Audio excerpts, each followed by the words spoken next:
안녕하세요. 코리아 풍수 지종학입니다. 오늘은 삼성그룹 선영과 이건희 회장 묘토에 대해 말씀드려 보겠습니다. 이병철 회장 모친묘는 의령 생가 인근의 야산에 있었습니다.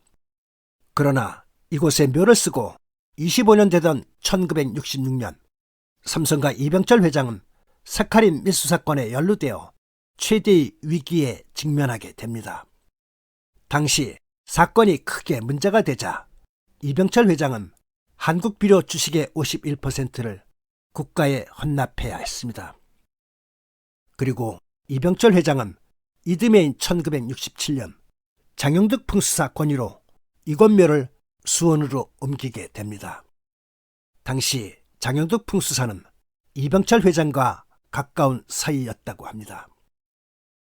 의령에 있던 최초의 묘터는 물이 묘 앞으로 1km 정도 직수로 빠지고 거기에 더해 물소리까지 요란한 곳입니다. 묘 뒤편도 정상적인 맥이 없어 크게 불리한 곳이니 옮기는 것은 현명한 판단이었습니다. 한편 수원 선영에는 이병철 회장의 조부와 부모님 묘를 옮겨오고 맨 아래는 빈 곳이 있었습니다. 그곳은 수원 선영에서 가장 좋은 곳으로 후일 이병철 회장의 묘토로 남겨둔 것입니다. 그러나 훗날 용인의 에버랜드를 조성하면서 이병철 회장 묘는 호암미술관 옆에 자리하게 됩니다. 묘는 저수지를 바라보면서 남향으로 자리했지만 뒤편의 용세가 좋은 편이 아닙니다. 이병철 회장 묘를 쓰고 얼마 후 이곳에 오는 풍수인마다 폐처를 들이대고 좌향이 옳고 그르다고 말하자 그 후에는 아예 이곳에서 나침판이 정상적으로 작동하지 못하게끔 자기 교란 장치를 묘소 주변에 묻습니다. 그것을 알 길 없던 풍수인들은 여전히 묘소 앞에 폐처를 놓고 좌향에 대해 갑론을박을 합니다. 하지만 엉뚱한 좌향을 갖고 시시비비를 따지니 처음부터 신뢰를 잃을 수밖에 없었습니다. 한편 저는 오래전부터 이건희 회장 묘자리를 찾고자 전국을 다녔지만 가족들의 마음에 드는 곳을 찾지 못했습니다. 그러다가 2019년 봄 저에게 수원 선영이 어떠한지 문의를 해왔고 이에 저는 수원 선영에서 가장 좋은 자리가 남아있으니 그곳을 활용할 것을 적극 추천한 바 있습니다. 그리하여 수원 선영에서 이병철 회장 묘토로 남겨둔 곳은 이건희 회장의 묘자리가 되었습니다.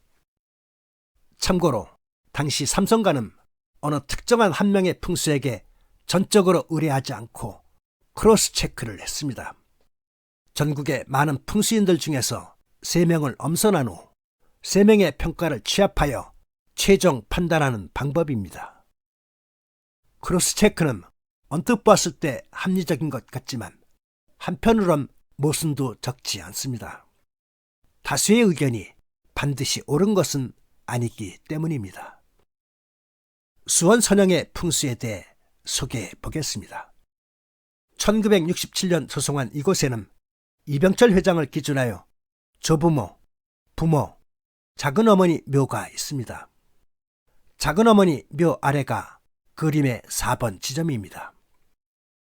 이곳 산줄기는 의왕시에 있는 백운산에서부터 이어졌습니다. 묘역의 주산은 후부한 형태로 인근에서 가장 높은 봉우리가 되었으니 주산으로 적합한 모습입니다. 주산에서 이어진 용맥은 역동적인 모습은 아닙니다.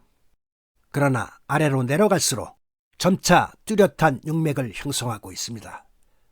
이것으로 보아 유기체인 기맥은 주산과 가까운 곳은 여의치 않다고 판단하고 있으니 혈은 가장 아래쪽에 생길 거라는 것을 짐작할 수 있습니다. 주산에서부터 연결된 산줄기는 맨 끝에 이르러 나무의 열매처럼 통통한 모습을 띠면서 차분히 멈춥니다. 바로 이것이 묘역의 진열처에 해당됩니다. 그런데 그 지점은 묘를 썼던 흔적이 있습니다. 아마도 이장에 간 곳으로 추정됩니다.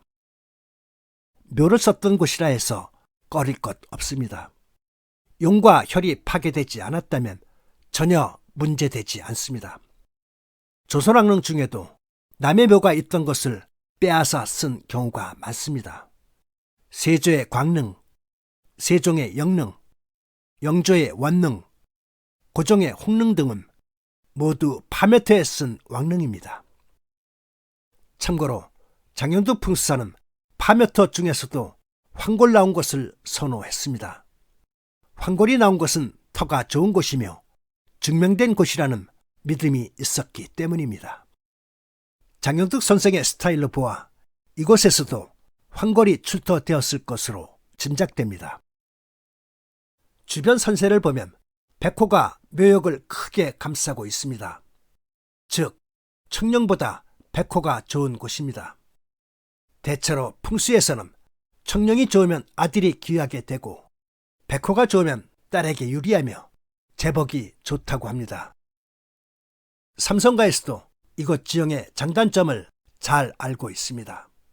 그리하여 백호는 좋지만 청령이 미흡한 것에 대해 질의한 바 있습니다. 하지만 청령백호보다 중요한 것은 주상과 용세라고 말해 주었습니다. 이곳 지형과 흡사한 것이 이석형 묘가 그러한데 역시 백호는 좋지만 청령이 짧은 편입니다. 하지만 이석형 직계후손에서 정승이 8, 대재앙 6, 판서 42, 문과급제자 120명이 나올 정도로 직계아들 중에서 수많은 인물을 배출합니다. 따라서 청령백호의 피상적인 모습만 보고 묘토의 기륭을 판단하는 것은 무리가 있습니다. 이곳 선영에서 발원한 작은 물은 청령과 백호 사이로 비스듬히 빠지는 결함이 있었습니다. 즉, 수구가 열린 상태입니다. 이처럼 수구가 벌어지면 기운과 재물이 빠지게 됩니다.